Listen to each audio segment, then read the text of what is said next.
There is a seductive fantasy that currently haunts the world of retail investing. A dreams so logical on the surface and so emotionally tangible that it traps millions of hardworking people in a permanent cycle of market underperformance.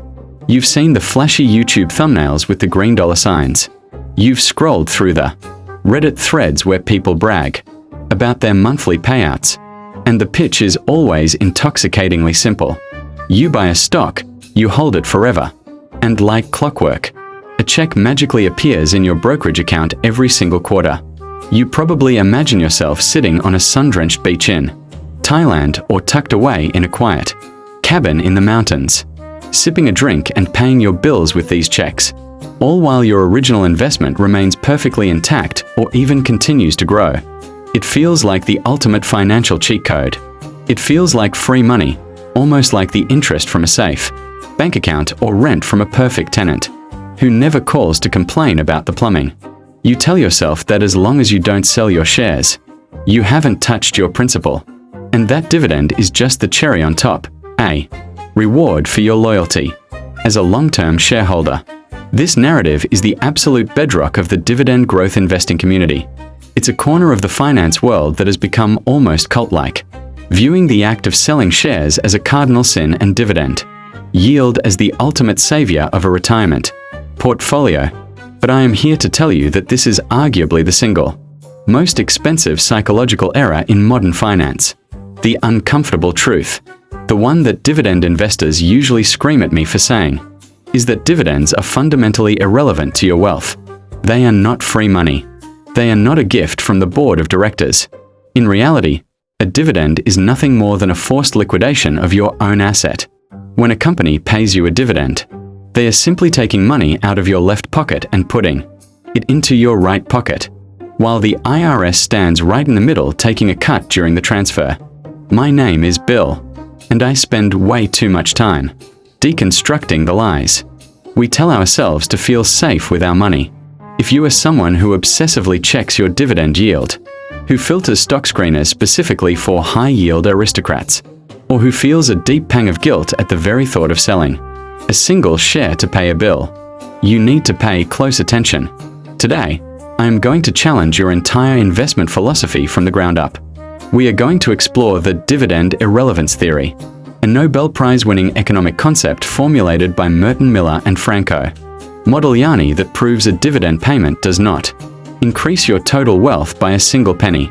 We are going to look at the cold math behind why a stock price drops on the ex-dividend date, expose the brutal tax inefficiency of these forced distributions, and explain why selling shares of a high-growth company is mathematically identical and often vastly superior to receiving a dividend check. This is the video the passive income gurus do not want you to see because it shatters the illusion of the free lunch. To understand why the dividend fantasy is a lie, we have to strip away the emotion and look at the raw mechanics of what actually happens on the day a dividend is paid. We have to stop looking at stocks like magical bonds and start looking at them for what they truly are: partial ownership of a living business. If you're ready to stop chasing crumbs and start growing the whole pie, let's get into the math. To truly understand why the dividend dream is a mathematical illusion, we have to look at the raw mechanics of what happens on the day a dividend is paid. Most people treat a stock like a magical bond that pays interest, but a stock is simply partial ownership of a business. Let's make this concrete with an example. Imagine you own a lemonade stand empire that has exactly $1 million of cash sitting in its corporate bank account. You own 100% of the shares. The value of your equity is inextricably linked to that cash. Therefore, your business is worth $1 million. Now, you decide to pay yourself a dividend of $100,000. You transfer that cash from the business account to your personal checking account. Do you now have more money? No. You have $100,000 in your hand, but your business is now worth only $900,000. Your total net worth has not changed. You simply moved money from a jar labeled business to a jar labeled personal. This is exactly what happens in the stock market every single day. On the ex-dividend date, the stock exchange automatically marks down the price of the stock by the exact amount of the dividend. If a stock is trading at $100 and pays a $2 dividend, the next morning that stock will not open at $100. It will open at $98. The market is efficient. It knows the company is $2 per share poorer than it was yesterday. You didn't get richer. The company just liquidated part of its value and handed it to you. It is the financial equivalent of withdrawing cash from an ATM. You have cash in your hand, but your bank balance is lower. You wouldn't jump for joy and scream passive income at an ATM withdrawal. So why do you celebrate a dividend? The problem is a mental accounting bias. We view the stock price as the golden goose, and the dividend as the golden egg. We are terrified of selling a share because it feels like killing the goose. But in the modern era of zero commission trading and fractional shares, there is zero difference between receiving a 4% dividend yield and selling 4% of your shares in a company that doesn't pay a dividend. In both scenarios, you generate 4% cash flow. And in both scenarios, your remaining investment value is reduced by 4%. The only difference is psychological. The dividend investor feels safe because the number of shares they own stayed the same, even though the value of those shares dropped. The growth investor feels anxious because they have fewer shares, even though the value of the remaining shares is higher because the company reinvested that cash into growth instead of giving it away. This concept is called the homemade dividend. You can create any yield you want from any company by simply selling a fraction of your portfolio.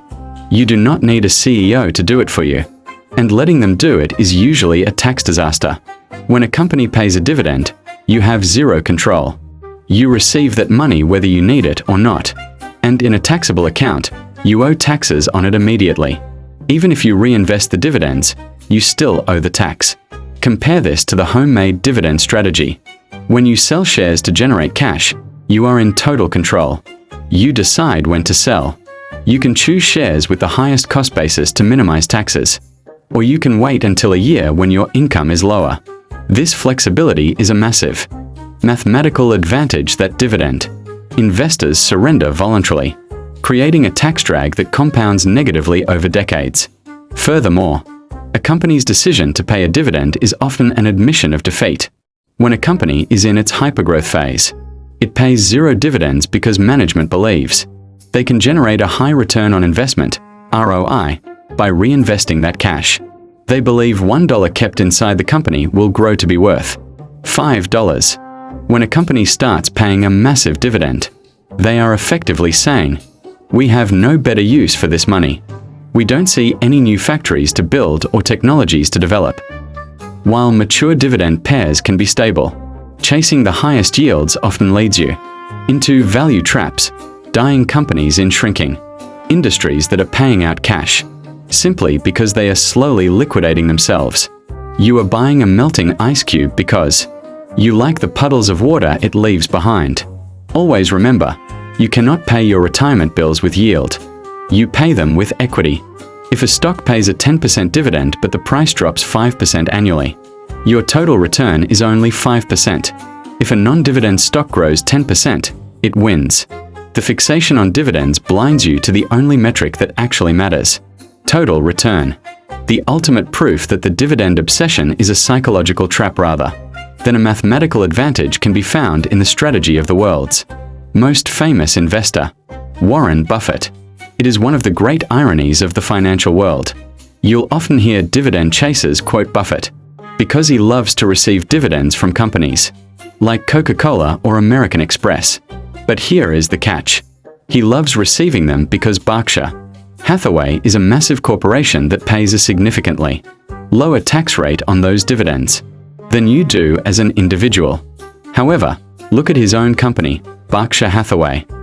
It is one of the most successful, cash-rich machines in human history, sitting on a mountain of hundreds of billions of dollars.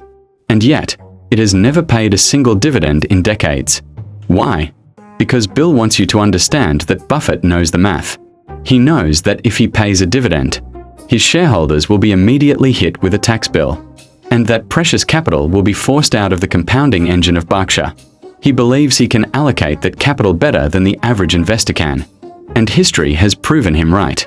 He knows that retaining those earnings creates more value for the shareholder by driving the stock price higher than distributing them ever could. If you trust Buffett's genius enough to quote his adages, why don't you trust his actions enough to emulate his actual strategy? He is showing you, through decades of results, that capital appreciation is the superior way to build true generational wealth. So, how do you finally break free from the dividend trap? You have to start by shifting your entire focus to a single, uncompromising metric: total return. Total return is the only number that dictates when you can retire and how well you will live. It is the simple combination of price appreciation plus dividends reinvested. You must stop viewing dividends as a paycheck and start viewing them for what they truly are: a forced partial sale of your holdings that you didn't ask for and couldn't time. If you need cash flow in retirement, do not restrict your universe of investments to the small, often stagnant subset of companies that pay high yields. When you filter for yield, you are intentionally ignoring some of the most innovative and productive companies on the planet, simply because they choose to reinvest in themselves, rather than mailing you a check. Instead, the smarter move is to build a globally diversified portfolio of the highest quality businesses in the world, regardless of their dividend policy. When you actually need the cash to pay your mortgage or fund a vacation, you simply sell a small portion of that portfolio. This homemade dividend strategy gives you total tax control, keeps you invested in high-growth sectors that actually drive market returns, and aligns your strategy with the cold math of wealth creation rather than the fuzzy, fearful psychology of income. You are no longer a victim of a CEO's poor capital allocation or the government's rigid tax schedule. You become the active manager of your own capital. The dream of sitting on a beach while free money hits your account is a beautiful story. But the hidden cost of that story is the potential millions of dollars in growth you sacrifice by chasing yield over quality. Stop letting the free money illusion dictate your financial future. It's time to stop focusing on the crumbs and start focusing on growing the largest pie possible. If this perspective challenged the way you look at your brokerage account, or if it made you rethink those dividend aristocrats you've been clinging to, make sure to hit that like button and subscribe for more ways to hack the system. My name is Bill, and I'm here to help you build a portfolio based on math, not myths. I'll see you in the next video.